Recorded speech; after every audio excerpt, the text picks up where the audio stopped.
इंदौर शहर की posh professor colony में विगत 30 वर्षों से बनी झुग्गी झोपड़ी एवं कच्चे मकानों को कलेक्टर द्वारा तोड़ने का आदेश आने पर वहां पर रहने वाले गरीब लोग बेघर होने की कगार पर आ गए हैं। लोगों का कहना है कि पिछले 30 वर्षों से रह रहे करीब 60 परिवार अपना जैसे तैसे जीवन यापन कर रहे हैं, जिन्हें हाल ही में प्रशासन द्वारा नोटिस चस्पा कर तोड़ने का आदेश जारी किया गया है, जिसके लिए गुरुवार तक संभावित कार्यवाही किए जाना है।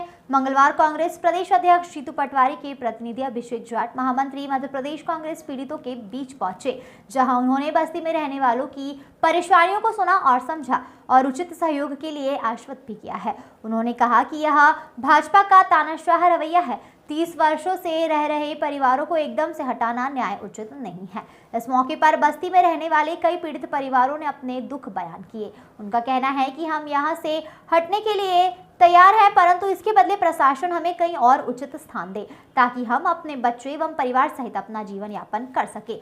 इस कार्यवाही को लेकर समस्त रहवासी कलेक्टर के समक्ष पहुंचे, जहां उचित समाधान नहीं मिलने पर रोष जताते हुए जगह नहीं खाली करने की बात कही। भंवरकुआ क्षेत्र के पास में गया था और मुझे वहाँ पे सुबह बुलाया गया और जनता ने मुझे ये बताया वहाँ पे कि हमारे घर टूट रहे, हम 40 साल से यहाँ रह रहे हैं और 40 साल एक इंदौर शहर के अंदर रहना, मैं मानता हूँ कि सुप्रीम कोर्ट भी ये कहता है कि एक व्यक्ति यदि 30 साल तक रहता है तो वो जगह उसकी हो जाती है, चाहे सरकारी हो चाहे प्राइवेट हो, जिस भी प्रकार से रहता उसका कब्जा कहलाता, क्योंकि आपने 30-40 साल तक उसको खाली क्यों नहीं कराया। आज शहर बढ़ता जा रहा है और आज वो जो गरीब लोगों ने जिनके छत पे आज चद्दरों में रह रहे हैं, तिरपालों में रह रहे हैं, आज आप उनको उठा के भगा रहे हो। ये लोग कहाँ से आए और ये कहाँ जाएंगे। आप इनके साथ में इतना अत्याचार कर रहे हो। हम बात विकास की करते हैं, हम स्वच्छता की बात करते हैं, सबकी बात करते हैं। आज स्वच्छता के तहत आपने इनको भी कचरे की तरह क्या ये गरीब जनता को बाहर निकालने का पूरा प्रयास किया जा रहा है। मैं देखता हूँ जब ठेले वालों को देखता हूँ तो आप ठेले वालों को परेशान कर रहे हो, आपने बड़े बड़े मॉल वालों को परेशान नहीं करते हो। क्या कारण है? उनके बड़े मॉल वाले के सामने पार्किंग की जो जगह है वहाँ वो भी रोड पे गाड़ियाँ पार्क कर रहे हैं, उनकी स्थिति खराब है। सरकार का कहना है कि इनको विस्थापित किया जा रहा है, क्या आप उनकी करोड़ों की ज़मीनों पे आपकी नज़रें हैं, आप विस्थापित के नाम पे आप उनको ऐसी मल्टियाँ देंगे जो तेजपुर गड़बड़ी पे हैं। पता चलता है कि ऊपर वाला यदि उसकी बाथरूम में कुछ कर रहा है तो नीचे वाले की थाली में पानी गिर रहा है। आप नैनोद की मल्टियाँ जैसी मल्टियाँ उनको बना के दे रहे हैं, आप उनको बुद्धनगर की मल्टियों जैसी मल्टियाँ बना के दे रहे हैं। आप उनको विस्थापित तो कर रहे हैं, बाकी आपने उनको एजुकेट नहीं किया। मैं आज सुबह वहाँ गया तो मेरी आंखों में से आंसू आ गया। वहाँ छोटे छोटे से बच्चे आए और रोने लगे, बोले कि भैया हमारे घर बचवा देना। उनकी उस भावना को देख के मैं ये कहता हूँ कि इंदौर शहर के हर आदमी को ये जागना चाहिए कि जब हमारे घर में एक पोछा लगाने वाला आता है तो वो कहाँ से आता है? वो उन झुग्गी झोपड़ियों से आता है जो आपके घर को क्लीन करता है। आज स्थिति ये हो गई कि आप ही लोग उनके घरों को नहीं बचाने के लिए आगे आ रहे हैं। उनके घर टूट रहे हैं, वो लोग उन बाहर जा रहे हैं, उनको भगाया जा रहा है, उनकी ज़मीन छीनी जा रही है। और ये इस हिंदुस्तान के अंदर तब होता था जब अंग्रेज़ की हुकूमत हुआ करती थी कि बड़ों को बिठाना है। उसमें जब पहले बताया जाता था कि इंडियन और डॉग नॉट अवेलेबल, और वही स्थिति आज हमारे इंदौर के अंदर हो रही है कि गरीब को यहाँ से बाहर भगा दिया जाए, कैसे भी करके।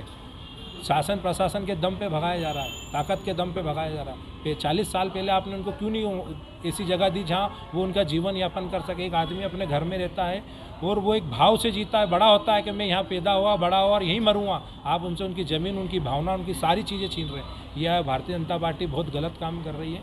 क्यों? क्योंकि ताकत और सत्ता के नशे में है और उनको कोई फ़र्क नहीं पड़ता कि कौन जी रहा है कौन मर रहा है। वो अपना काम कर रहे हैं और वो उनका काम निरंतर ऐसा चलता रहेगा। हम आवाज़ उठाएंगे, हम उनके लिए लड़ रहे हैं। मैं आज भी गया, मैंने आज भी बात करी, बात सबने सुनी। और शासन प्रशासन से तो मैं यही कहना चाहूँगा कि लोग रहेंगे तभी आप रहेंगे। तो ऐसा पैदा ही है तो मेरे पिताजी को यहाँ पे 30 से 35 साल हो गए रहते हैं और यहाँ से कहीं गए भी नहीं अभी तक। और ना ही कोई यहाँ जो प्लाट वाला भी बोल रहा है कि प्लाट मेरा है, ये इतने सालों से कहाँ गया हुआ था, आज तक नहीं कभी आया। और आज आया तो हमें बोल रहा है कि तुम खाली करो और यहाँ से जाओ। और कलेक्टर साहब भी उनका फुल सपोर्ट कर रहे हैं इन चीज़ों में। किसी ने सपोर्ट नहीं करा, न कोई मिलना है। जीतू पटवारी की तरफ से उनका कोई अधिकारी मिलने आया था हमको, तो वो थोड़ा सहयोग कर रहे, बाकी बीजेपी की तरफ से कोई सहयोग नहीं कर रहे। अभी अभिषेक भैया आए थे यहाँ पे, अभिषेक जाट, उन्होंने आश्वासन दिया है हमें कि यहाँ पे जो भी हो सकता है उनसे सहयोग करेंगे, इस चीज़ में हमारी मदद करेंगे कि तुमको कहीं पे भी ज़मीन दिया जाए और कहीं बसाया जाए, उसके बाद यहाँ से हटाया जाए। बाकी नगर निगम और कलेक्टर साहब भी तो बिल्कुल एकदम तोड़ने के लिए ये है कि कल हटाना ही है इनको। आपको क्या ना सर, जब भी तो कलेक्टर साहब इतना ये फोर्स डाल रहे चीज़ों पे कलेक्टर साहब सुन ही नहीं रहे किसी की। कितने गरीब गए वहाँ पे भी, वहाँ कलेक्टर के वहाँ बाहर कितने जोन बैठे, किसी की बात ही नहीं सुन रहे वो। आपका नाम बताएं। विजय सुरागे। रहते ये सब जंगल ही था यहाँ पे। कितने कितने मकान है यहाँ पे? है बहुत से बहुत मकान है। कम से कम कितना मकान होगा? 50-60 परेशानी है। हमें तो रहने को जगह दो, हमारा बदे आवाज है हमारी मांगने की। तोड़ना को बोल गए वहाँ तो गए हमारे यही मांगा हमारी कि हमको जगह दिलवा दो भाई। सही मांगा हमारी रहने को।